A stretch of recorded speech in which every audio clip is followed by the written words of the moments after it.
ఓం శ్రీగురుభ్యో నమః. హరి ఓం శ్రీమహాగణాధిపతయే నమః.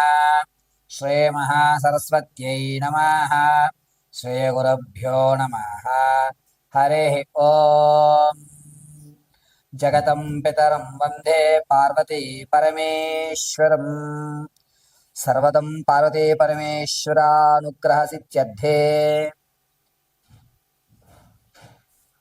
ఫిబ్రవరి నెల 17వ తారీఖు మంగళవారం, మాఘ బహుళ అమావాస్య. ఆ రోజు రాహుగ్రస్త కంకణాకార సూర్యగ్రహణం ఏర్పడుతుంది. ఈ గ్రహణం రోజు నుండి ప్రారంభమయ్యి 17వ తారీఖు మంగళవారం మాఘ బహుళ అమావాస్య నుండి ప్రారంభమయ్యి 1వ తారీఖు మార్చి 2026 వరకు కూడా 5 గ్రహాలు మిథున లగ్నంలోకి రావడము, ఈ పంచగ్రహాల కూటమి వాటి యొక్క ప్రభావం వల్ల ఏ రాశి వారు ఆర్థికంగా ఇబ్బందులు పాలవుతారు, ఏ రాశి వారికి అదృష్ట యోగం కలిగేటువంటి అవకాశం లభిస్తోంది, 5 గ్రహాలు ఒకే స్థానంలో ఉచ్చస్థితిలో చూస్తున్నాయా, లేక శనీశ్వరుని మూల త్రికోణంలో చూస్తుందా, గురువుని బలాయుక్తంతో అయ్యే విధంగా ఈ పంచగ్రహ కూటముల యొక్క ప్రభావం ఉంటుందా,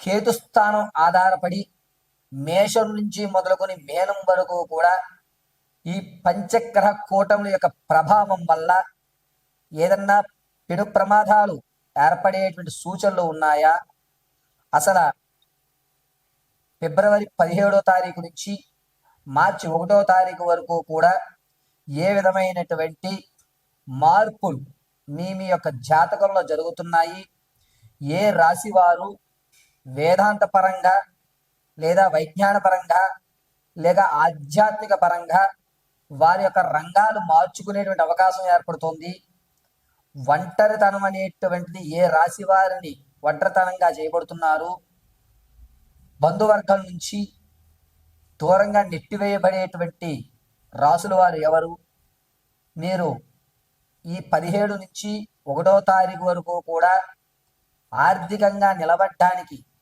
మాకు ఈ పంచగ్రహ కూటమి ఏ విధంగా సహకరిస్తుందా గురుగారు, ఈ 17 నుంచి 1వ తారీఖు వరకు ఉండేటువంటి రోజుల్లో మేము ఏదన్నా పరిహారము మంత్రజపము అనుసరిస్తే మా జీవితంలో మార్పులు సంభవిస్తాయా అనేటువంటి పూర్తి విశ్లేషణ మనం పరిశీలన చేసుకుంటూ ఉంటాం. అయితే ఫిబ్రవరిలో 17వ తారీఖున మాఘ బహుళ అమావాస్య గ్రహణము. ఆ గ్రహణం మన భారతదేశంలో కనబడకపోవడం, కానీ గోచార రీత్యా జాతకాల్లో 5 గ్రహాలైనటువంటి రవి, చంద్రుడు, బుధుడు, శుక్రుడు, రాహువు, పంచగ్రహ కూటమైనటువంటి 5 గ్రహాలు రవి, చంద్రుడు, బుధుడు, శుక్రుడు, రాహువు, ఈ 5 గ్రహాలు కూడా ఒకే స్థానంలోకి ఏర్పడటం వల్ల మన జీవితంలో జరిగేటువంటి మార్పులు ఏమిటి అని వాటి యొక్క వివరణని పూర్తిగా మనం మేషం నుంచి మొదలు పెట్టుకుని మేనం వరకు కూడా ఒక్కసారి పరిశీలన చేద్దాం. ఈ పరిశీలనలో మీకు కావలసిన రెమెడీలు, ఇంట్లో ఉండి మీరు ఆచరించదగ్గ పరిష్కారాలు తెలియజేయడం జరుగుతుంది. అయితే ఈ పరిహారాలన్నింటినీ కూడా మీరు అమ్మవారి అనుగ్రహంతో చక్కగా ఇంటి వద్ద నిర్వర్తించుకుని సకల ఆర్థిక ఆరోగ్య స్థితిగతులతో ఉన్నతమైన స్థితిగతులతో ఉండాలని మనస్ఫూర్తిగా కోరుకుంటూ పంచగ్రహ కూటమిలో వల్ల జరిగేటువంటి మార్పుల్ని మనం ఇప్పుడు చర్చించుకుందాం. తులారాశి వారికి ఫిబ్రవరి నెల 17వ తారీఖు మాఘ బహుళ అమావాస్య మంగళవారం, ఆ రోజు గ్రహణము.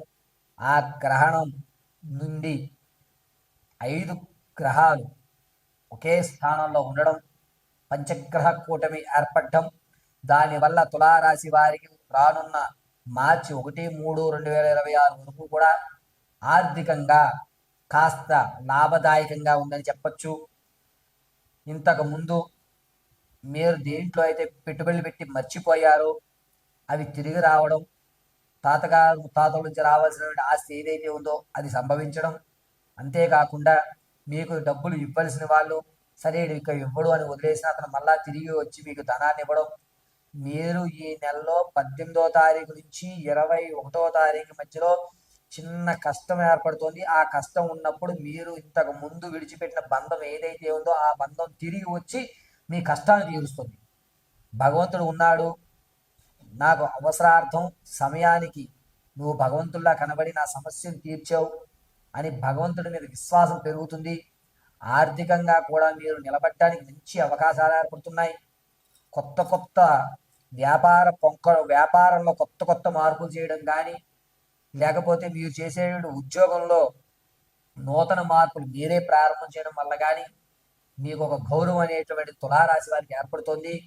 పైగా రవి, చంద్రుడు, బుధుడు, శుక్రుడు, రాహు మిథున లగ్నంలో ఉండడం, దానివల్ల ఈ తులారాశి వారికి అద్భుతమైనటువంటి ఆర్థిక స్థిరత్వమైన అవకాశం ఫిబ్రవరి 19వ తారీఖు నుంచి 24 మధ్యలో జరుగుతుంది. దీనివల్ల అమ్మయ్య నాకు ఆర్థికంగా ఏ విధంగా బ్యాలెన్స్ చేయాలి, ఎక్కడ ఇన్వెస్ట్మెంట్ చేయాలి, ఎక్కడ నేను ధనాన్ని ఎంత ఖర్చు పెట్టుకుంటే నాకు మిగులుతుంది అనే ఒక ఖచ్చితమైన నిర్ణయానికి రావడం జరుగుతుంది. పైగా తులారాశి వారు ఈ 17వ తారీఖు నుంచి 1వ తారీఖు వరకు కూడాను కొత్త బంధాలు ఏవైతే ఇంతకుముందు మీరు కొనసాగిస్తున్నారో వాటిని ఉంచుకుంటారు. పాత బంధాలను మళ్ళా కొనసాగిస్తూ ఉంటారు. దానివల్ల మీరు ఆర్థికంగా నిలబడే అవకాశం. ఎంతసేపుడు కూడా పాత వాళ్ళని మర్చిపోకూడదు, వీళ్ళే మనకు కావలసిన వాళ్ళు అనేటువంటి ఒక నమ్మకం రావడం జరుగుతుంది. అంతేకాకుండా ఈ తులారాశి వారు ఆరోగ్యం విషయంలో కొంచెం జాగ్రత్తగా ఉండండి. ఫిబ్రవరి నెల 20వ తారీఖు నుండి 28 మధ్యలో మెదడుకు సంబంధించి, రక్తనాళాలకు సంబంధించి కొంత ఇన్ఫెక్షన్ అనేటువంటిది ఏర్పడుతుంది. బ్లడ్లో ఏదో ఇన్ఫెక్షన్ లాగా కనబడుతోంది.